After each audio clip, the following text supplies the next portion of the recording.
The NFL has produced the most improbable and magical Super Bowl champions in its 100 years of existence. Intercepted at the goal line by Malcolm Butler. Though many of them have experienced difficulties in their quest to the top, today's teams have made it through some of the greatest of all time to have it their way. Here are the 5 greatest postseason runs in our memories. Starting off in 2007, the New York Giants finished their campaign at 10-6, an above-average record in today's NFL. But they finished second in their division, meaning it was going to have to be a road trip to make it to the big game. In the wildcard round, the Giants migrated south to take on the Tampa Bay Buccaneers, who were the first team on the dock. Though this Tampa team, led by John Gruden, fell too far behind after the first quarter to give the Giants any trouble, with Brandon Jacobs recording a touchdown both on the ground and through the air to take down the Bucs and keep their Super Bowl hopes alive. Not the most difficult wildcard game by any means, but as we're about to see, things are going to get insane. Their next opponent would be the 13-3 top-seeded Dallas Cowboys, led by Tony Romo. This one was tight all the way through, with the scoring margin never becoming greater than 7 points either way. But thanks to some more heroics by Brandon Jacobs in the fourth quarter, the Giants would ultimately come out on top by a score of 21-17, as the Cowboys' extensive playoff woes continued on for another year. Next up in the NFC Championship were the Green Bay Packers, led by the old but gold quarterback Brett Favre, who was looking to get the elusive second ring, but they too would run into some difficulty. Much like the previous game, this one was also tight all the way through, with the Giants holding the ball for over 40 minutes. Brandon Jacobs scored yet again, and the Giants won the game on a walk-off kick by Lawrence Tynes. Wait, not yet. How about some overtime? Green Bay won the toss, so it looked like it was all going to be over for New York. But then Brett Favre happened, and he was intercepted just minutes into overtime. From there, Lawrence Tynes would make the kick this time, sending the Giants to the Super Bowl, where they would be tasked with taking on one of the greatest NFL teams on the planet, the 18-0 undefeated New England Patriots, led by Tom Brady, Bill Belichick, Randy Moss, and you name it. They were breaking nearly every record you could think of, and looked to be the first team to go undefeated in the 16-game era. While Brandon Jacobs didn't score this time around, it was Eli Manning who took hold of the game for the G-Men, with his team up 10-7 late into the fourth quarter. But this is Tom Brady we're talking about, and he found Moss in the end zone with under 3 minutes to go. This sent out Eli Manning for one final drive, and I'm sure we all know what happens here. After Asante Samuel nearly put the game away, Eli Manning, in desperation, throws up a prayer to David Tyree, and okay, yeah, I'm sure you know about the helmet catch by this point. Manning finds Plaxico Burress in the end zone, and the Giants defense ices the game and spoils the Patriots' perfect season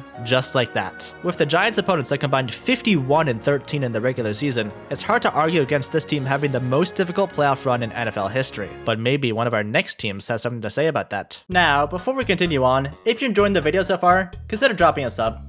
That's all. Up next, we have the 2010 Green Bay Packers, led by Aaron Rodgers. The team had made it into the wildcard round with a 10-6 record, though they lost out on the division to the Chicago Bears behind one of their strongest defensive units to date. In order to make it to the Super Bowl, they too had to win 3 consecutive road playoff games, with the first of the bunch being against the Michael Vick-led Eagles. The Packers would win 21-16 before advancing to the divisional round to take on the top-seeded Atlanta Falcons. Roddy White had put together a first-team All-Pro season, while Matt Ryan and Tony Gonzalez continued to carry the Falcons' offense to 13 wins. Their defense, however, was utterly decimated by Rodgers, who threw for 4 touchdowns and only 5 incompletions. Despite the stars on offense for Atlanta, they simply couldn't keep up, as the Packers put up 48 points as they advanced to the NFC Championship game, where they would take on the Chicago Bears. Unlike their game against Atlanta, this game would be a defensive battle from start to finish, with Green Bay jumping out to an early 14-0 lead. But Chicago would attempt to run before Jay Cutler threw a duck to BJ Raji, who trampled into the end zone and also tramped over any remaining hopes that the Bears had of winning this game.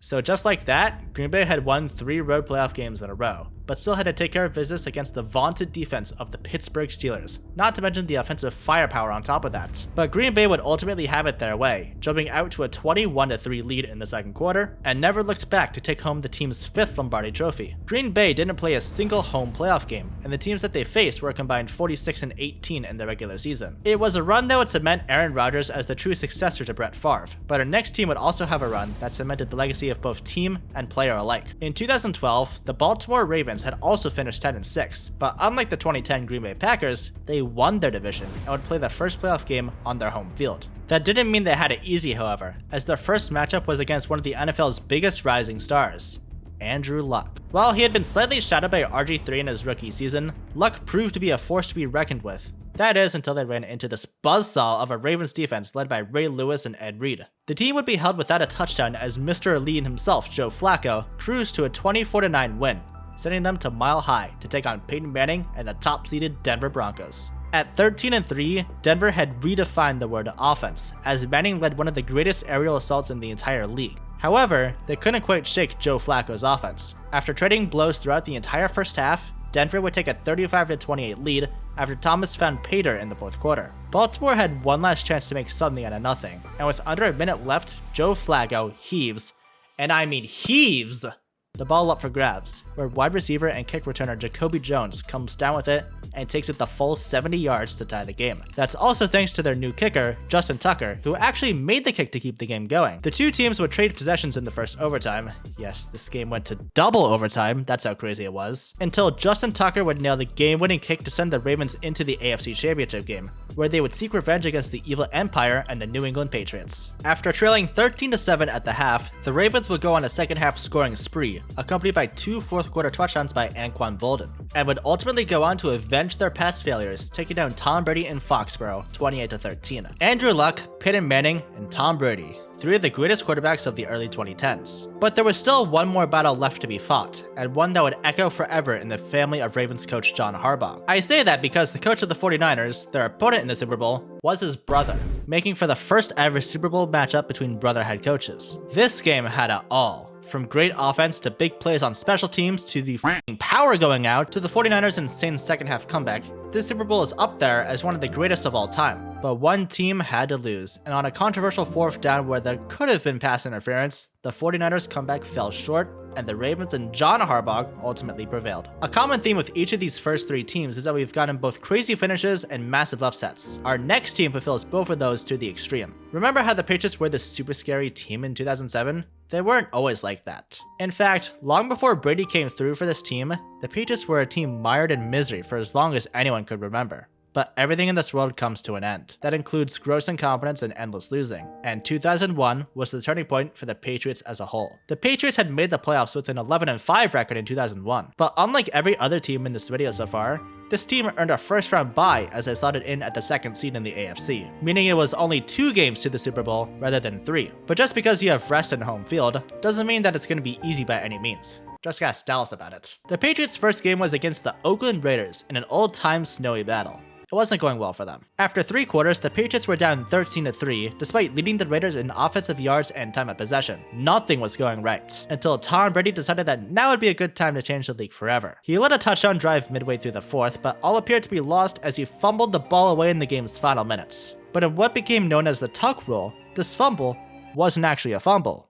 It was an incomplete pass, giving Brady another chance to at least tie the game, and that's exactly what would happen. The Patriots would force overtime and eventually win, where it was then time to migrate to Pittsburgh for the AFC Championship. Led by Bill Cowher, the Steelers had put together a ferocious defense and an offense featuring Jerome Bettis and Hines Ward. Early on, it looked all but over as Tom Brady was sidelined due to an injury, but Drew Bledsoe proved his worth, throwing a touchdown to contribute to a 21-3 lead for the Patriots. Despite Pittsburgh's best efforts in the second half, the deficit proved to be too much, as New England held on 24-17 to advance to the Super Bowl. New England had to earn the right to take on the greatest show on turf in the St. Louis Rams, led by Kurt Warner, Marshall Faulk, Isaac Bruce, and Torrey Holt. The Rams were favored by 14 points going into the game, so it was especially jarring when the Rams found themselves down by 14 points in the fourth quarter. Despite being heavy underdogs, Brady and the Patriots were holding their own, though the Rams would not go down quietly, as Kurt Warner would lead 2 touchdown drives of his own in the fourth quarter, tying the game at 17 as overtime looked all but inevitable. But you know what else is inevitable? Tom Brady methodically driving the Patriots down the field in chunks to set up Adam Vinatieri for a potential game-winning field goal. He makes it, and the Patriots win their first ever Super Bowl. They didn't know it at the time, but this would be the start of the greatest dynasty that football had ever seen, as the Patriots would win 5 more Super Bowls in the next 17 years, and are now tied for the most Super Bowls of any team with the Pittsburgh Steelers. This run was special. It may not have featured as strong of a gauntlet as New York, but the pure insanity from the Tuck rule to the final drive leaves this run as potentially the greatest of all time. It seemed like it was inevitable. But you know what else is inevitable?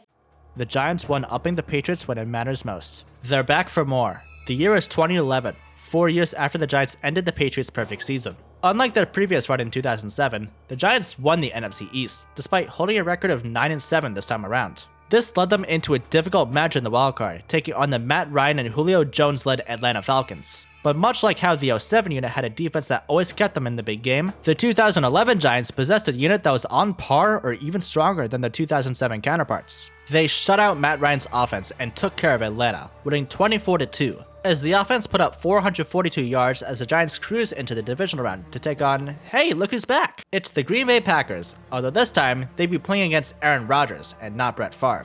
And as it turned out, this Rodgers guy happened to be pretty good at football. The next season after winning the Super Bowl in 2010, Aaron Rodgers would go on to win the NFL MVP in 2011 and had led his Packers that currently stand in the Giants' way to a 15-1 record. That's not a number you see very often, but the Giants have a tendency to take out the giants of the league.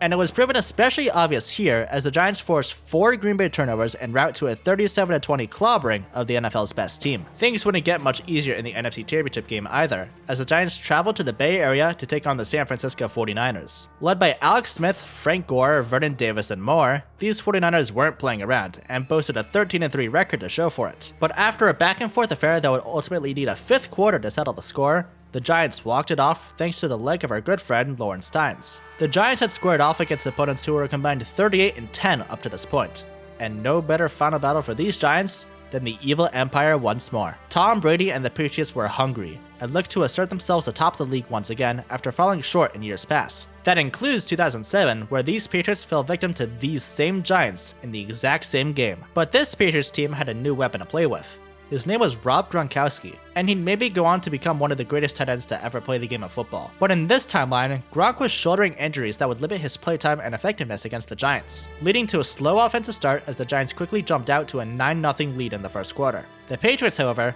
would respond in kind in the second and third quarters, with 2 touchdowns to score 17 unanswered, and looked to run away with this one altogether. But the Giants slowly chipped away at the lead with field goals, and the defense was not only getting stops, but getting turnovers as well. They were still losing 17-15 though, and it would take another miracle for these Giants to take down Brady and Belichick once more. Okay.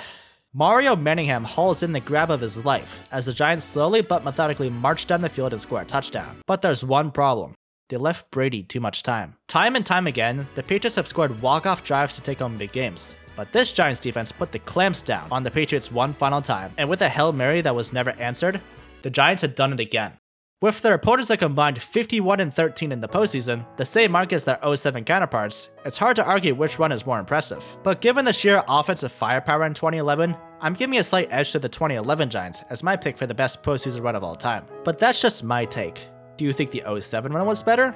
Or is there another run that sticks out to you? Be sure to leave your thoughts in the comments below. This has been Drew and Lieu, and thanks for watching.